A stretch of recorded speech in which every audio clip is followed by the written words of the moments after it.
Yeah, the first thing I'd like you to do is everybody get as comfortable as you can.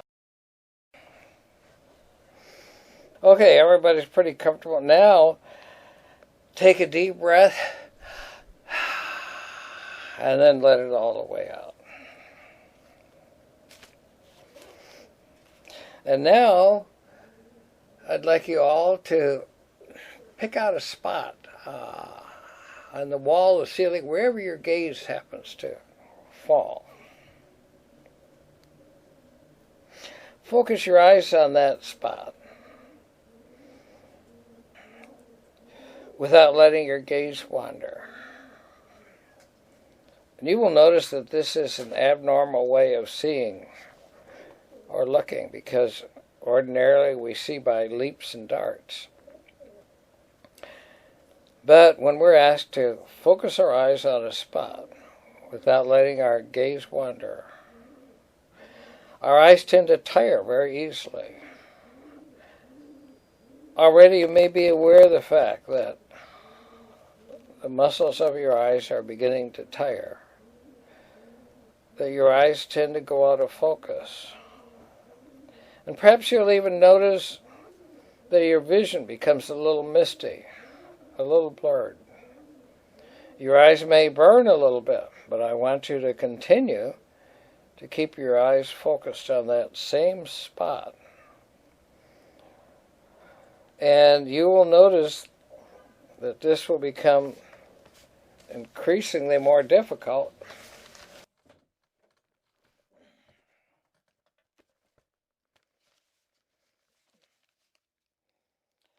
Now, let your eyes close. Let the muscles of your eyes relax. Let them relax to the point where they simply won't work. When you're sure that the muscles of your eyes simply won't work at all, test them. But don't test them to see if they will work, because we know you can open your eyes anytime you want.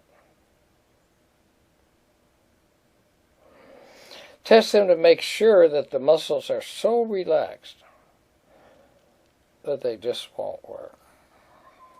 And when you're sure that the muscles of your eyes simply won't work at all, let the pleasant feeling of deep relaxation travel all the way down to the tips of your toes and relax.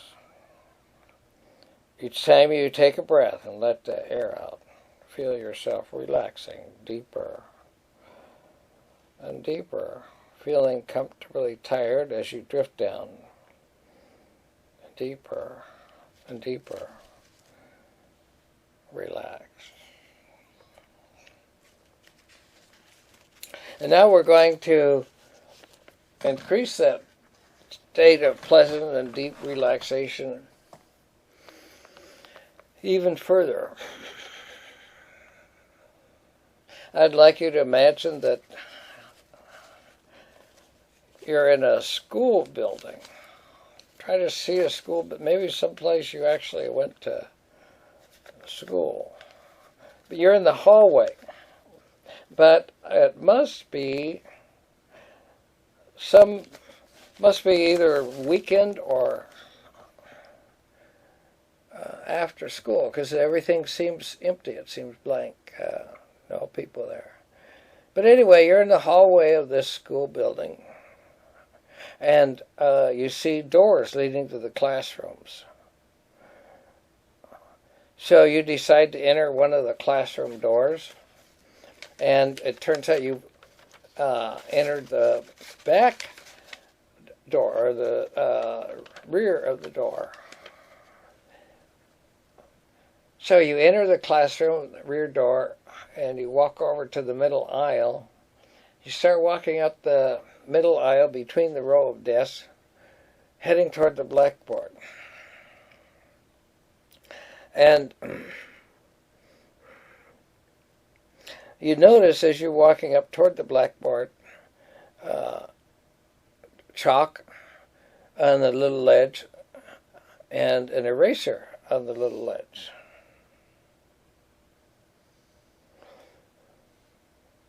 And so when you reach the blackboard, you take the chalk in one hand and the eraser in the other hand.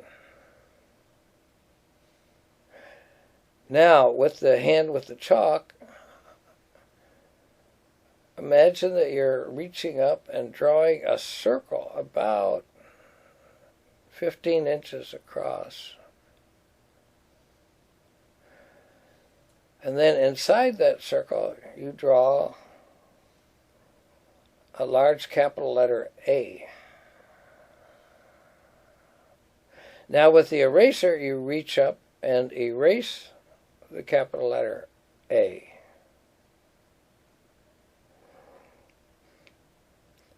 Now that that is erased, you reach up with the chalk and draw in the capital letter B.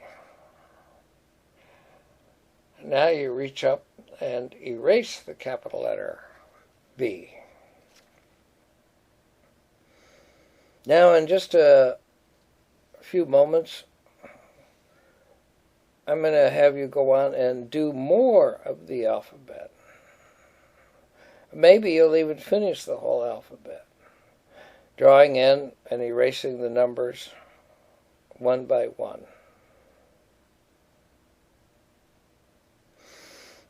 But as you're doing that, I'm still going to be talking about what you might be experiencing. And you still will be able to listen to my voice and yet, at the same time, draw in and erase the letters of the alphabet. Okay, now go ahead with the letter C. Draw in the letter C, then erase the letter C, and D, and so forth.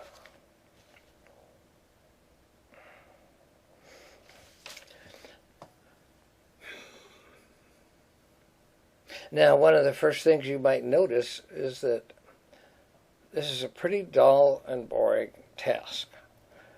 Anybody that knows the alphabet, which is one of the first things you learn in any kind of school, is going to be able to reel off the alphabet. And this is why this task has been chosen, because it is dull and boring. In other words, this kind of dull and boring task is something that can keep your mind occupied, keep your mind from being distracted and wandering, and still, because it is so dull and boring, allow your mind and your whole body and your whole being, in fact, to go deeper and deeper into a pleasant, relaxed state. So, you may already start noticing that as you draw and erase the letters of the alphabet, you may start to feel a little tired. Your hands and arms may start to feel a little heavy. Not because of any weakness, but because you've relaxed all of the muscles and are in the process of relaxing all of the muscles more and more completely. So completely that even the little simple act of raising up the chalk and the eraser seems to be getting to you, making you feel a little tired, hard to live.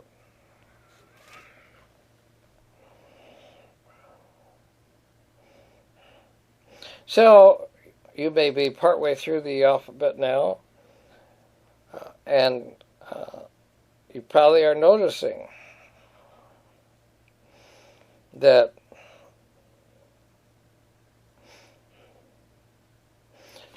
your whole body seems to be going into an even deeper state of relaxation. Feeling calm, feeling receptive.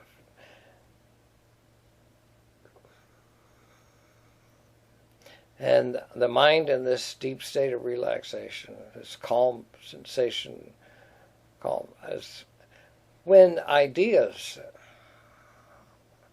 can a lot of times be inputted or downloaded, to use one of the modern terms, looked at, accepted, received. So in this state, and it isn't going to be a state of total unconsciousness. It's not going to be a state of deep sleep. And yet you're not going to be completely awake anymore.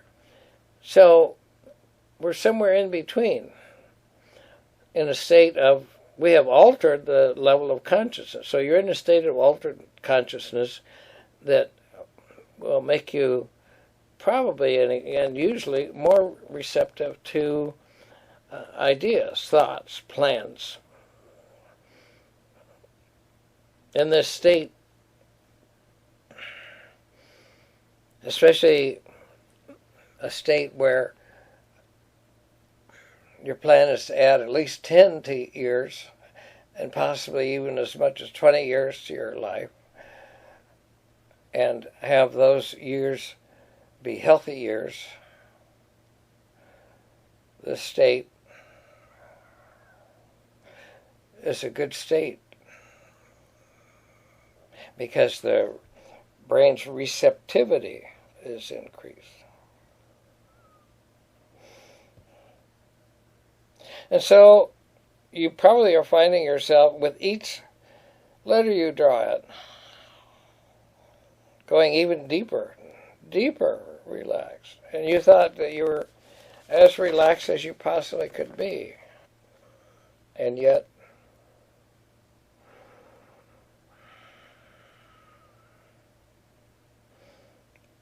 you find yourself drifting down deeper still.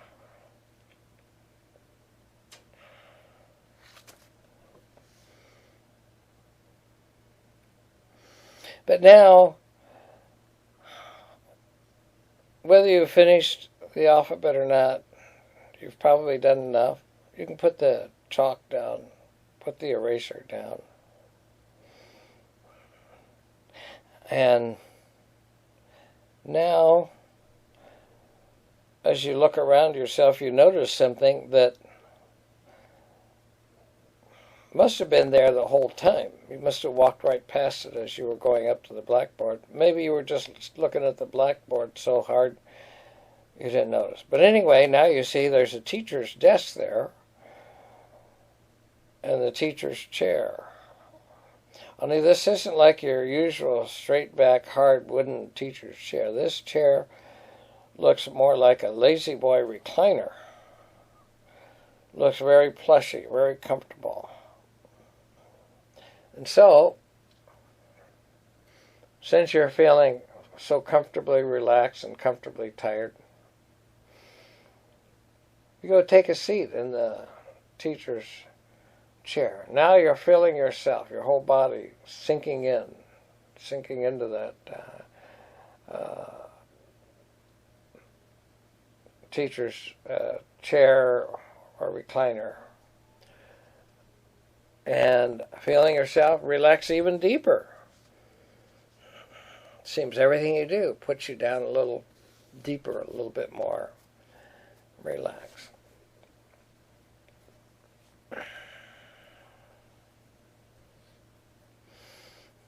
And now you reach out in front of you and open up the teacher's top desk drawer. And in that drawer, you see some items. You put them out on top of the desk. There's an ashtray. There's a light. Could be matches, could be a cigarette lighter. And there are cigarettes. And the pack is open. So after you have the items on top of the desk, you take one cigarette out and put it in the ashtray. And now we're going to ask you to really use your imagination. Because now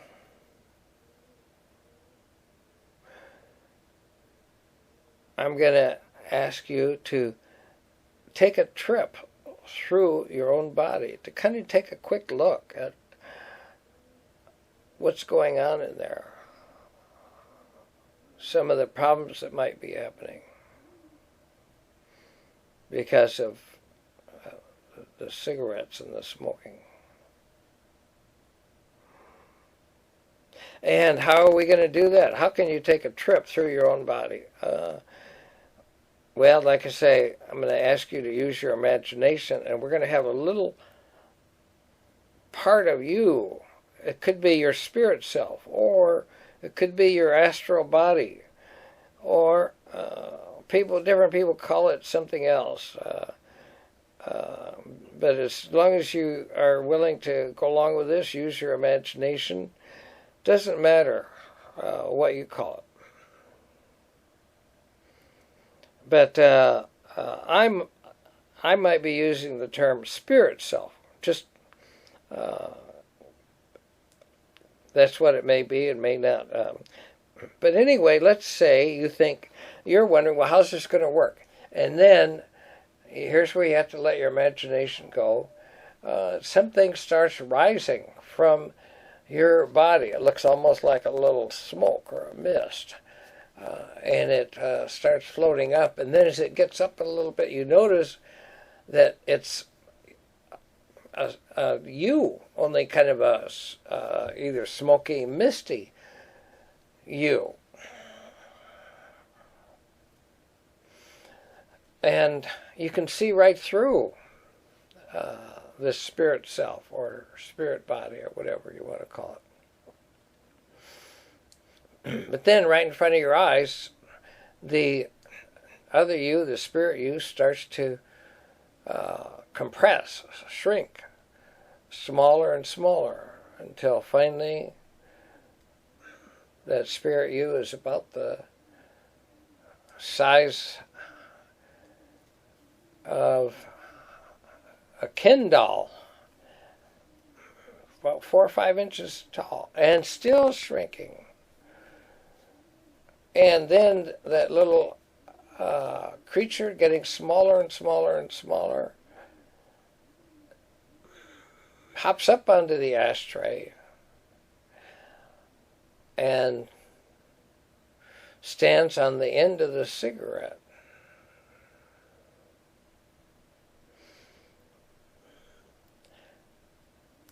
And then gets so small that suddenly it disappears. But now you can see out of 2 sets of eyes, the one set of eyes of the spirit self that has now slipped into the cigarette itself, and is now kind of floating a little bit in and out of the grains of tobacco. But the grains of tobacco look like, kind of like large boulders to the spirit self, floating around these large boulders.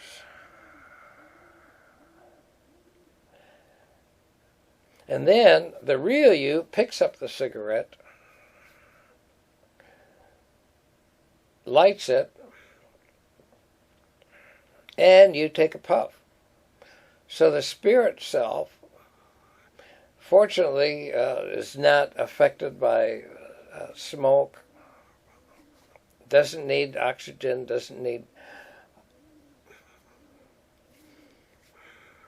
is pulled along with the smoke right into this large cavern, which is your mouth, and then down a long tube, which is your esophagus, and then down into like a whole bunch of caves with all kinds of little areas going off this way, that way. And now, of course, that's your lungs, greatly magnified to this very tiny spirit self floating around in there.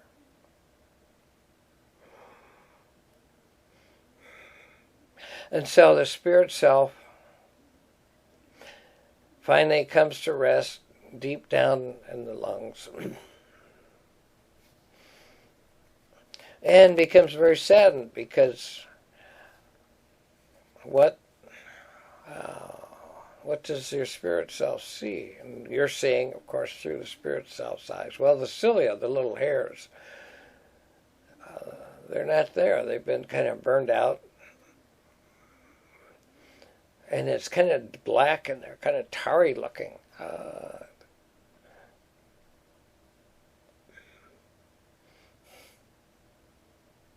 Stained with the tobacco. And can see some little areas of damage here and there. Those funny precancerous cells that haven't lit up yet. But the spirit self now passes right through that thin lung tissue into the bloodstream. And what's there? The red blood cells just can't do their job as efficiently. Passing through the arterial system, some layering of the arteries from the cholesterol sweeper has been at least partly disabled. Being pumped through the heart at different valves. Noticing the hard extra work the heart's having to do to just get the blood through because of the tightening up, constriction that the nicotine is doing to all of the blood cells.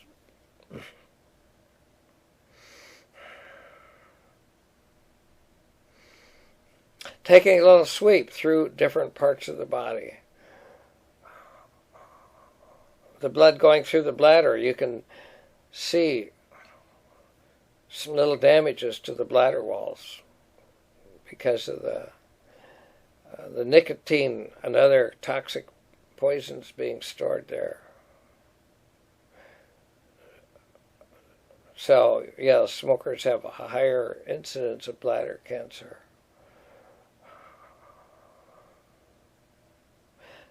Going through the liver that has to strain out the toxins. Even a little damage here and there in the liver. And if you throw alcohol and smoking and nicotine together, drinking and smoking, each one by themselves creates huge problems, but those problems are magnified many-fold by the two together. So back up through the bloodstream, back into the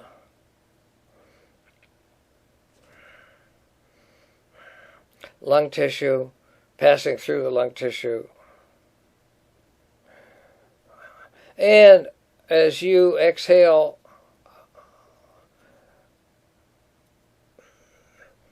from a cloud of smoke, the spirit self kind of rides out on that cloud of smoke into the air and starts growing. First it's just a speck, then a little bigger, until finally full size and settles down and rejoins you.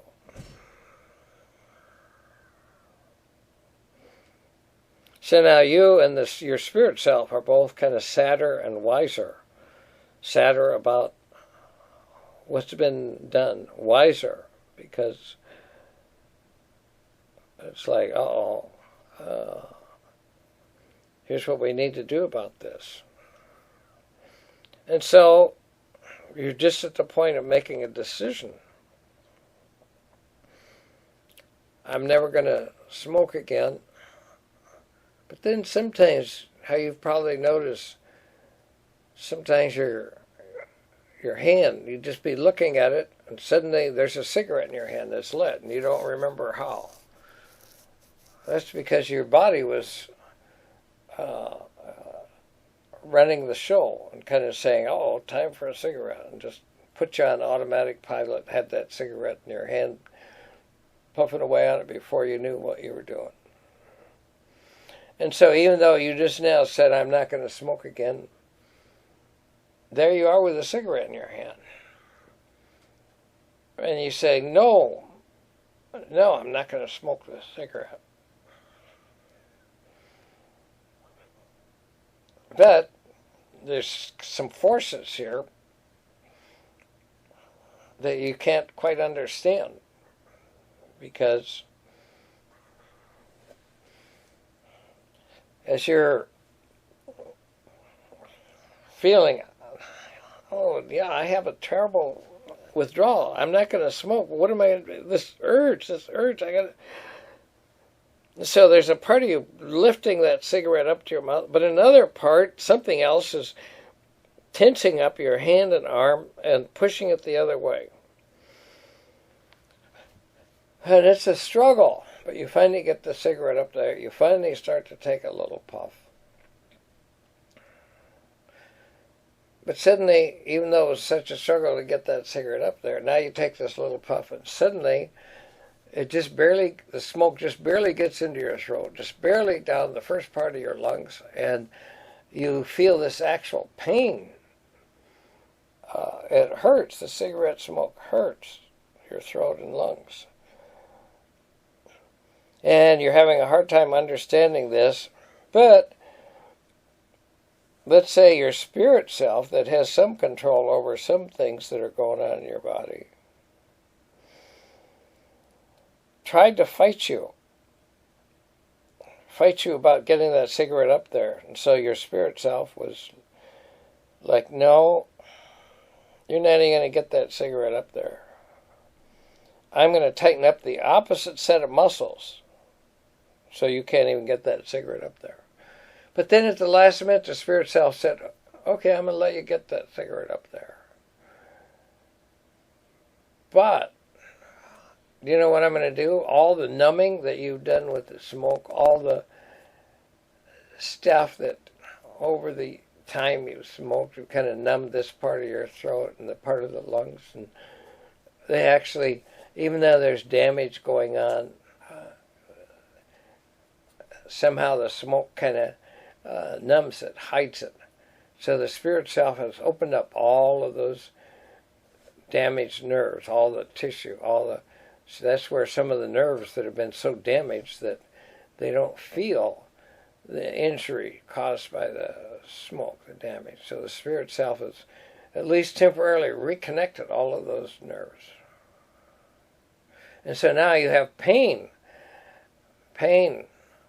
from that cigarette. And so the spirit self has decided that it's going to fight you every time you want to smoke. You're going to have to fight like crazy to even get that cigarette out of the package, let alone up to your mouth. And if you do manage to get it up there, and you do manage to take one puff,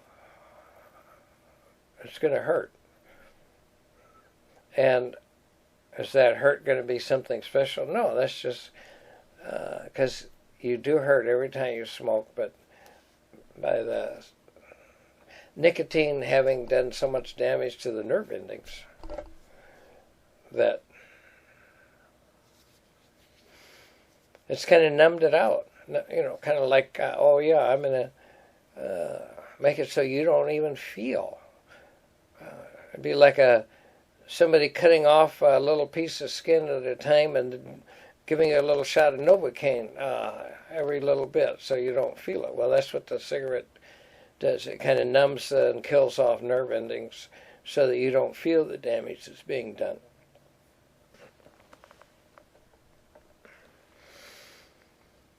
So with just the one puff out of that cigarette, you put it down into the ashtray and squish it out, and that one was truly your last one, because already in the ashtray was the one that you smoked down while your spirit self was taking the sad trip through your body.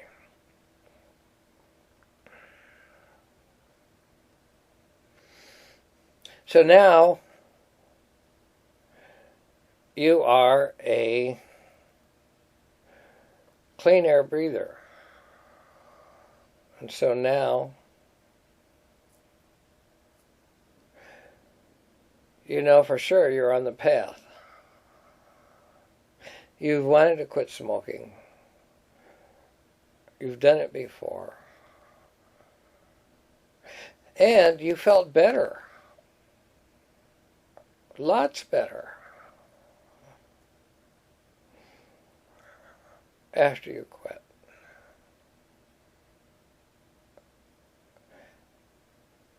You're probably still wondering, why did you go back? What was it?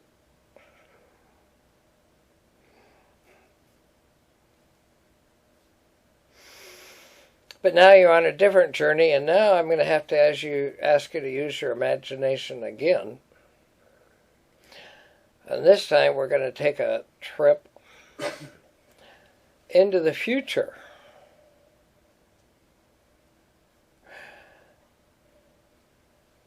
And the funny part about this is, as you listen to this tape or CD for 7 days, an hour, or maybe 2 hours a week for 50 years. If we end up with 2 CDs, then it's going to be 14 days of your life in the next 50 years. And in exchange for that 14 days, you get 10 years added onto your life. A minimum of 10, maybe 20. And the last 10 that smokers have so often is very, very ill, dragging their oxygen bottle around. And you know that you're going to avoid all that. And it feels really good. But down the road 10 years, when you're still listening to the CDs once a week, when I say we are going into the future, 10 years down the road, when you listen to these CDs, that will have been the past. The future that we are going to now in 10 years will be the past. And this might be a little bit hard to understand or realize, but then going over your struggle, going over the trip into the future. So here we go on our trip to the future. And again, I'm going to ask you to use your imagination.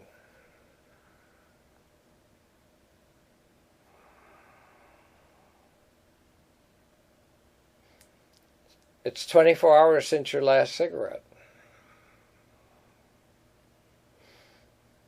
And what's going on?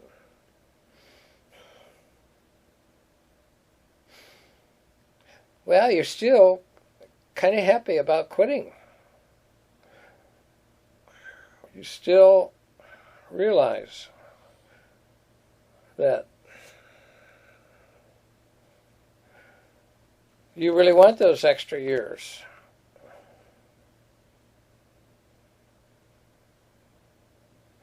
And so what's happened in your body? Well, already there are some really important things happening in your body. The blood oxygen level has gone back to normal. The carbon monoxide level has gone back to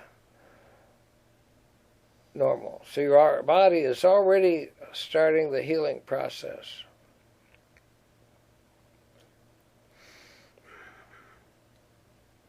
But in that first 24 hours, did you ever have a desire for a cigarette? Did you ever have a craving for a cigarette?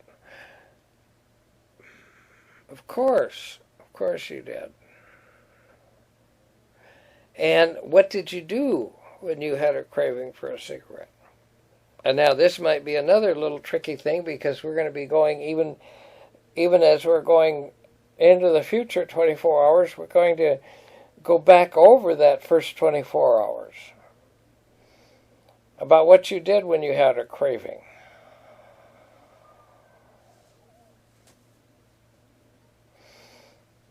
And one of the first things you did when you had the craving was you remembered, oh, the nicotine levels in my body are dropping, and my body, just like a lot of bodies to a lot of different substances, whether it's heroin, whether it's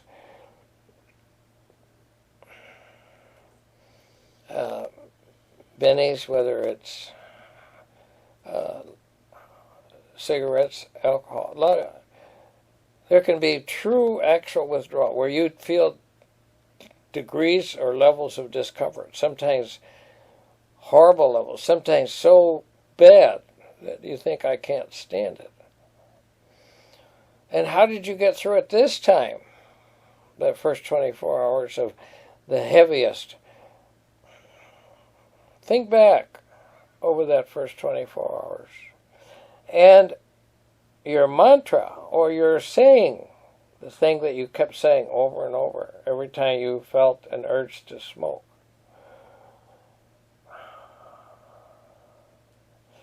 And this was, whenever I want a cigarette, whenever I have the most desire for a cigarette, that means right at that very moment that a little bit more of the poisons. Some people say there's only 34 kinds of carcinogenic poisons in a cigarette. Some people say there's 200 or 300. So let's say it's somewhere more than 34 and maybe less than 200 or 300. But there's still a lot of danger, a lot of risk going on there. And a lot of times these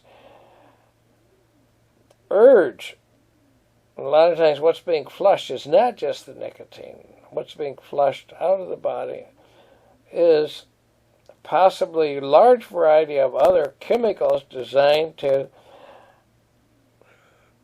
make you feel withdrawal, discomfort. That's what withdrawal is, discomfort, tension, anxiety. When the nicotine or the level gets low of these other, they're poisons. Heroin, when the level gets low, your body says, you need it, you need it. When the nicotine and the other levels of all the other addicting substances they put in there get low, your body says, you need it, you need it. And how did you get through that? I need it, I need it. Because you kept saying every time you had that feeling, I need it, you said, that's my body saying, I need it. And why is my body saying that? Because some of the poisons are being flushed out at this very moment. So, for you, it was not, I need a cigarette, but my life is being saved. The poisons are being flushed. So, maybe it's a little like no pain, no gain. You do a good workout and you might be a little stiff, a little sore. Or maybe the doctor gives you a shot. That's something that's going to maybe save your life. Or maybe help cure you. So you got a little pain where that shot went in. This is no different. This is like the treatment is stop the poisons, flush the poisons. And when you stop the smoking, you stop the poisons. But when the poisons are being flushed,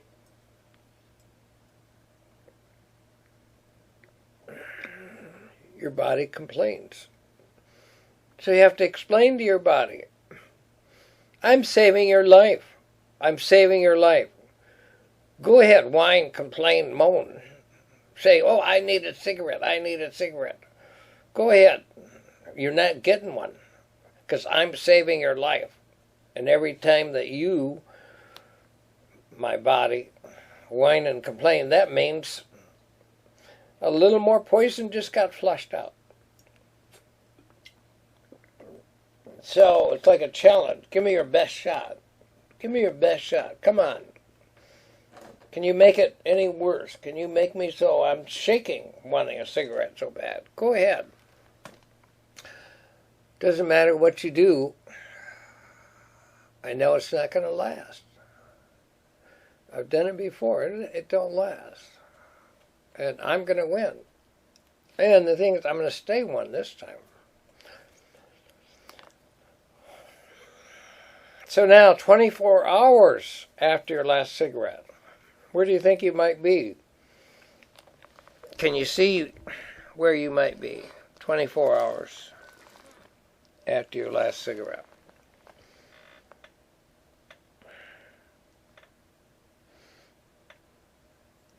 And just as you're sitting there, a craving hits you. Almost, I gotta have a, But now your mind is trained, shifts into gear. Oh, still flushing the poison, still flushing the poison. No pain, no gain. That's a small price to pay. A little discomfort for a few days. For 10 to 20 years added onto my life.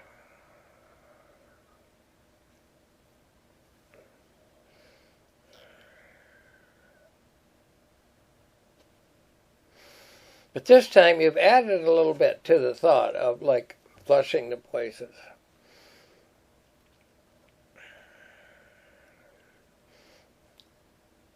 You've added, I'm not your guinea pig anymore, big tobacco.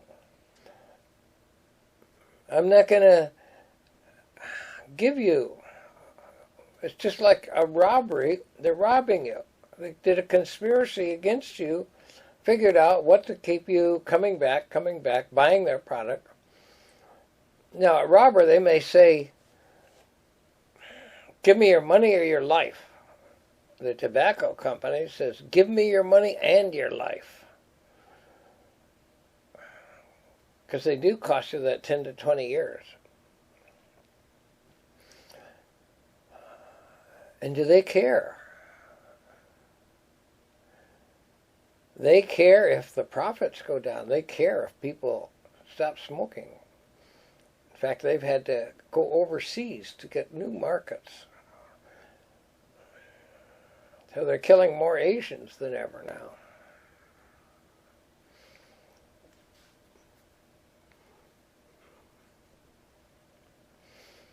So, now when you feel a craving, you not only say, the poisons are being flushed out, but you added, I'm not your victim anymore. I'm not being pushed around by you anymore, big tobacco. And then when you think about the tricks they played on you, all that other stuff they added in there so that you would come back, want it bad. You get mad. And it turns out, 48 hours into your last cigarette, 48 hours after your last cigarette, that it feels kind of good to say, I'm free. You don't run me anymore.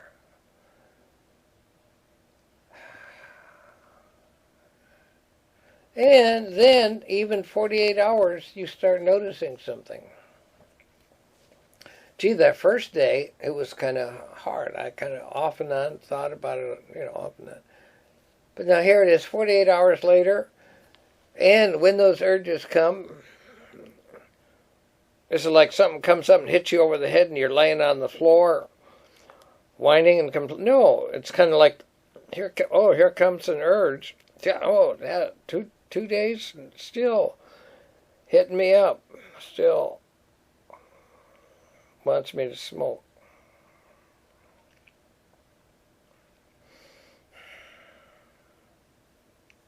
But the urges don't come as often as they did that first day, the first few hours. 2 days already, the urges are a lot less frequent than they were. And when they come, they're not so intense. They don't just kind of grab you and shake you. Kind of, I want a cigarette. And they don't last as long. And so by 48 hours, if you add up all the times during a 24-hour period when you are like in the middle of really wanting a cigarette, it might be 10, 15 minutes max. And what did you have to do for the urge to go away? Well, the little sayings about no, it's flushing poison from my body, and I'm not going to be your victim anymore. That might help. But time, those urges just don't last as long as time goes by.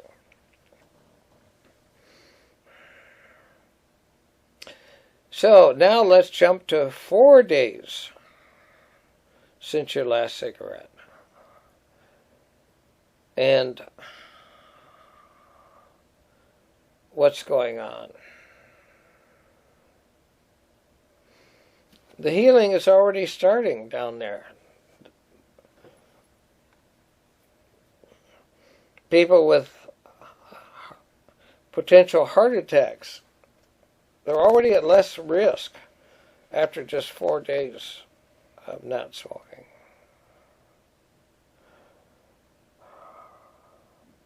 Because the vascular system, all the blood, the flow is better because the nicotine and the other chemicals in there squeeze the blood vessels.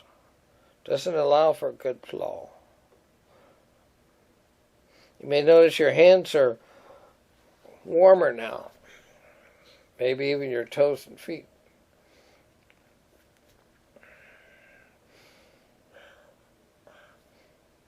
Some long-term heavy smokers, they get it. It's called Berger's disease. The toes and fingers fall off because the blood just didn't get there, and the tissue died.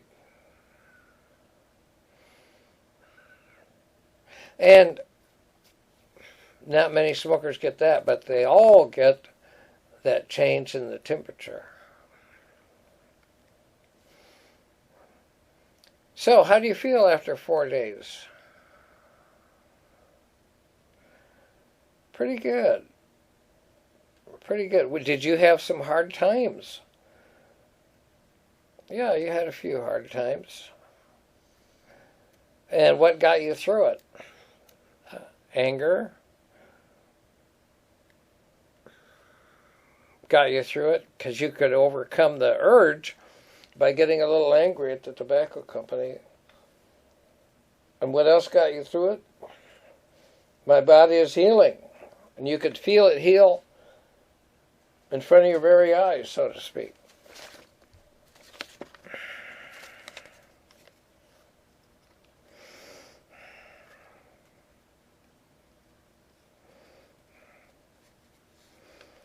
And after 4 days, it's a little easier to breathe. You can smell things a little easier, a little better.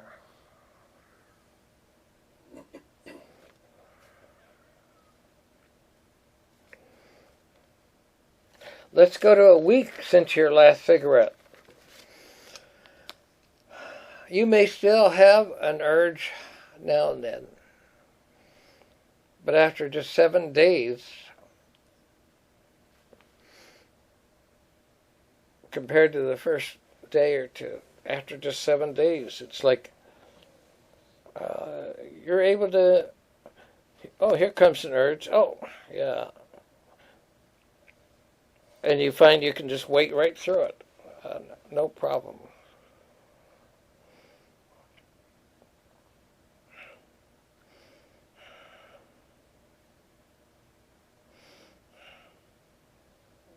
Another thing that, let's say you learned to do,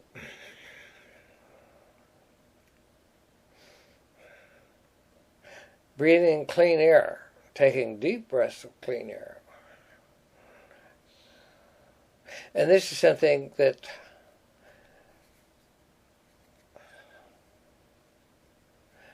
you probably tried, and lots of people find that they say take 10 deep breaths. What does that do? Why is that such a common saying? Because taking 10 deep breaths, we're thinking as we're taking the breaths. Okay, I'm tense, I'm uptight. These 10 deep breaths are going to relax me. And so you can do that. You can take these 10 deep breaths. And if you take the 10 deep breaths,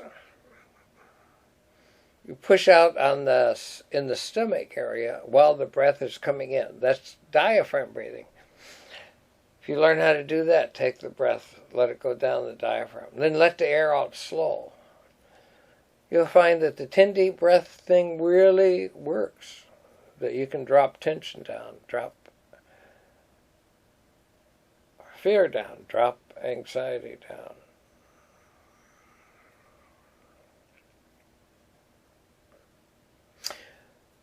In fact, let's imagine it's 4 days since your last cigarette, and you're starting to have an urge.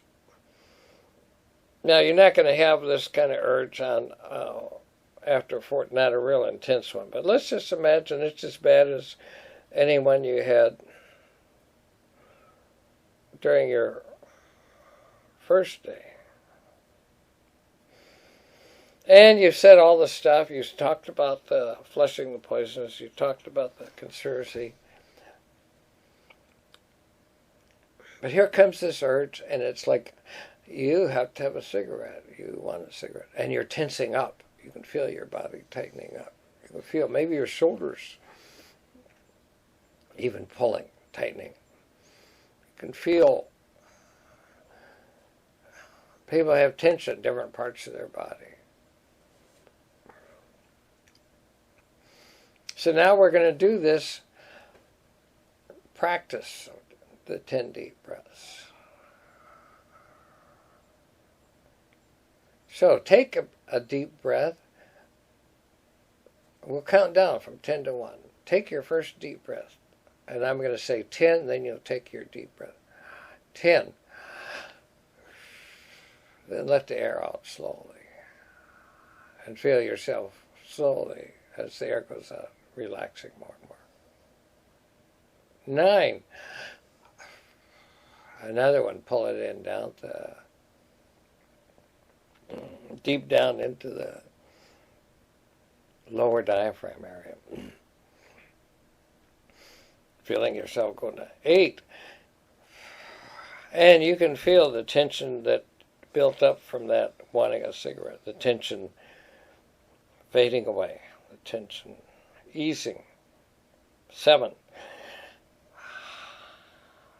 Another deep breath and letting it out slow. Down deeper, more relaxed. 6. Even deeper, more relaxed. The tension's fading. 5. slowly letting air out, feeling that tension go down even more, even more. 4. Slow exhale, tension's going down even more. 3. That tension from the craving is just about gone, almost gone. 2. Deep breath and let it out. And you found you can overcome the tension from the cravings. You can talk, you have control. 1. Last deep breath. Now your breathing will return to normal. You found you had the control over the tightness caused by the withdrawal. You found that you could take those 10 deep breaths, and if the urge was still there, the tension connected to the urge, you were able to control that tension. And then as you found out, the urge would disappear also.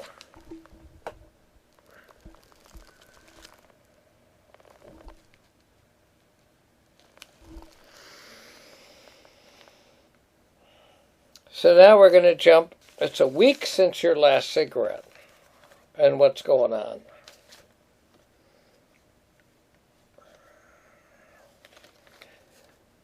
You're already sleeping better.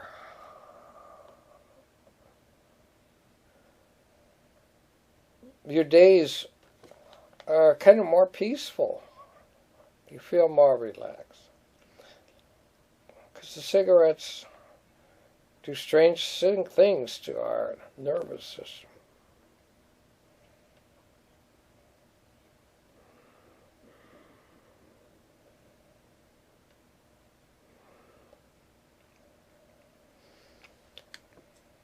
Now, 10 days since your last cigarette, see yourself there and check over your body.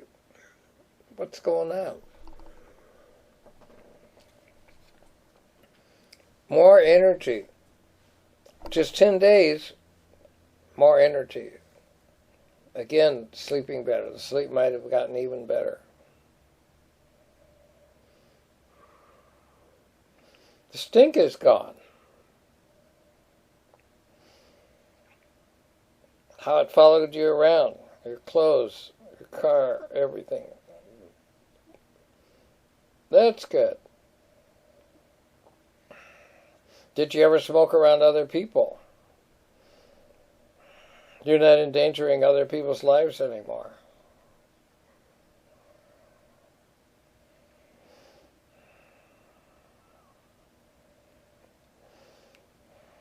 So a month since your last cigarette.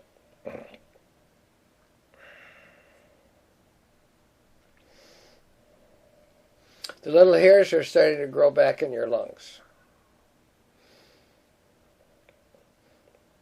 After another period of weeks or months, they'll be completely grown back. And they'll be protecting your lungs against foreign things that come in.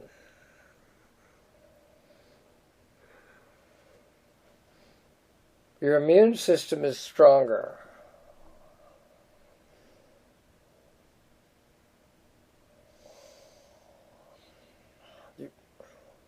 Many smokers who quit stop having colds all winter. The body just does better when you're not poisoning it.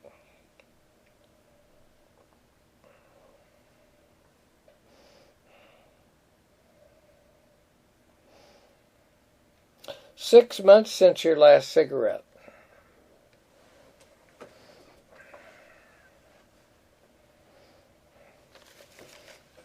How do you feel? If you look in the mirror, you notice your face looks healthier. The color is better. There's a spring to your step. You're not tired all the time. And down inside your lungs that were black, dark, have turned a little pinker.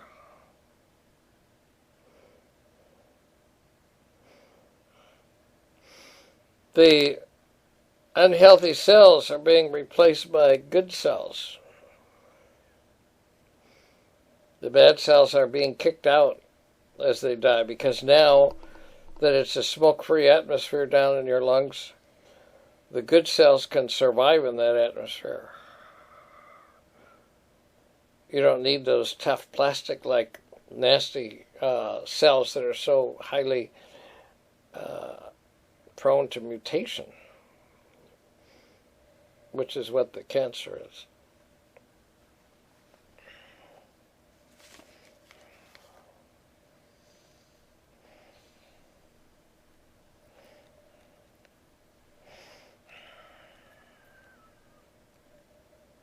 Now we're going to jump 5 years since your last cigarette.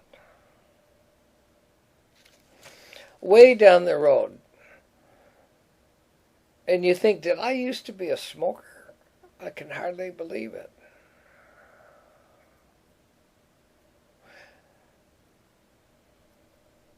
And then it's hard to remember how you felt back then when you were smoking. It's hard to remember.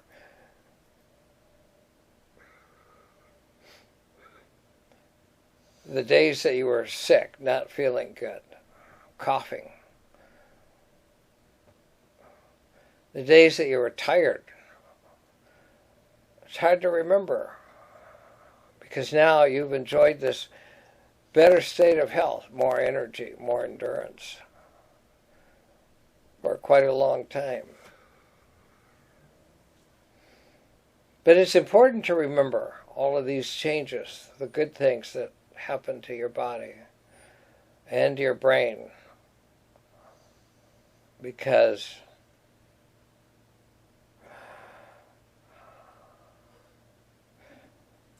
if you forget,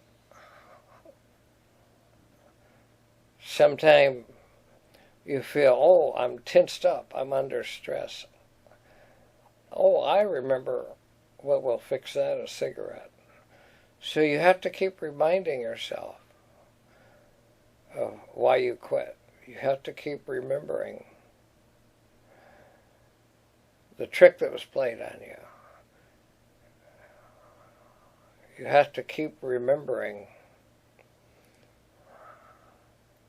that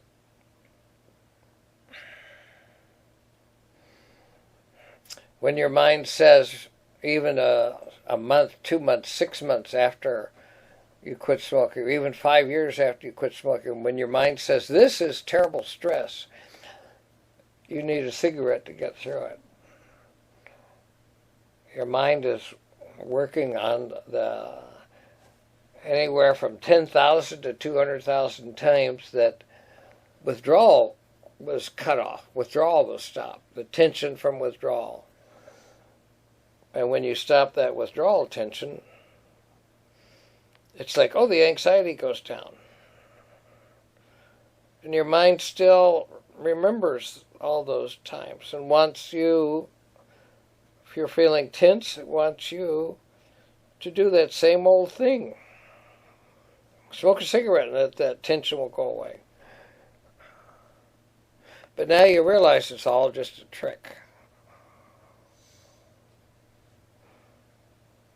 And the tobacco companies are counting on you coming back after a while because you had stress. They're counting on it.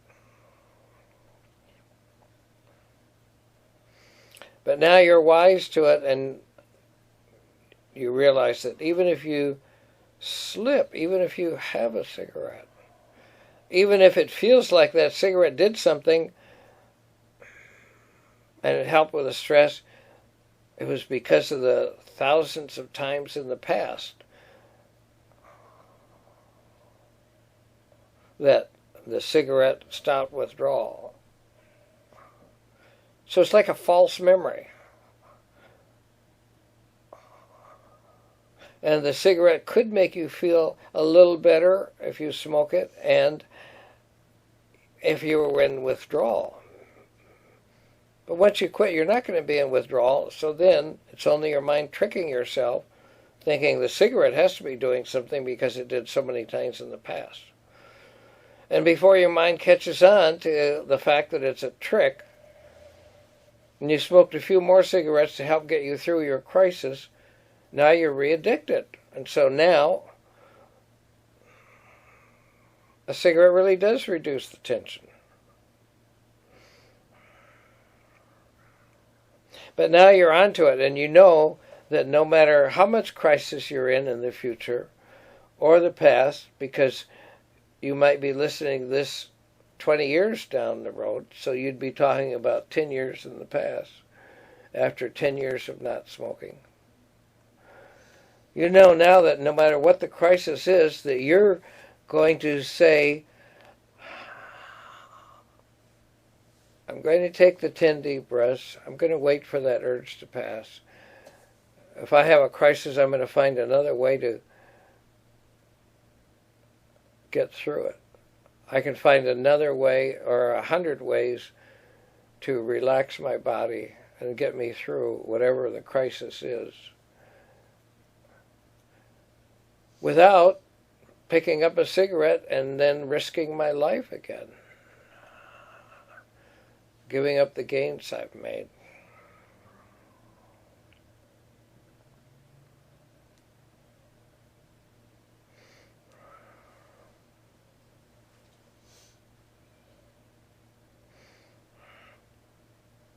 And sometimes, now it is 10 years since your last cigarette. Sometimes you look around at the people still smoking. You feel sorry for them. And if you are around them, you can see their health gradually slipping. And yours getting better. They seem weaker, to be fading away, aging. And you seem to just be healthier. And 10 years later, your risk of lung cancer and all the other cancers has dropped to very close to normal.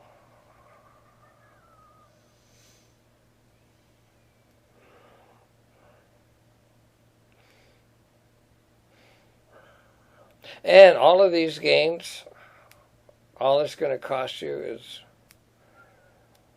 1 or 2 hours a week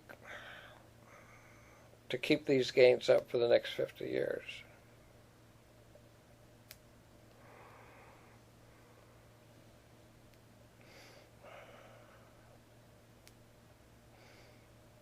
But now that you're a clean air breather for life,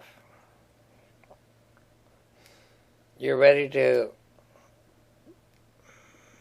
face the world.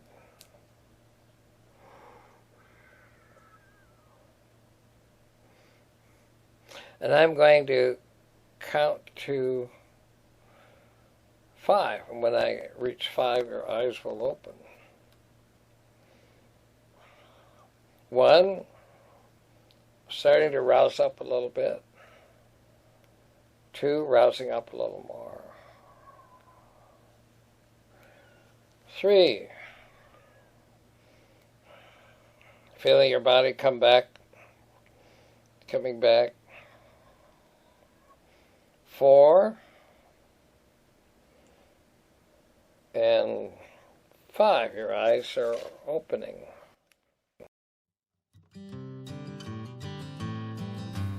This is the end of the second video in the Stop Smoking program. It is recommended that you watch both Stop Smoking videos once a week for a few weeks to prevent temptations to relapse. Thanks for watching, and be sure to subscribe to Dr. Miller for more helpful videos coming soon.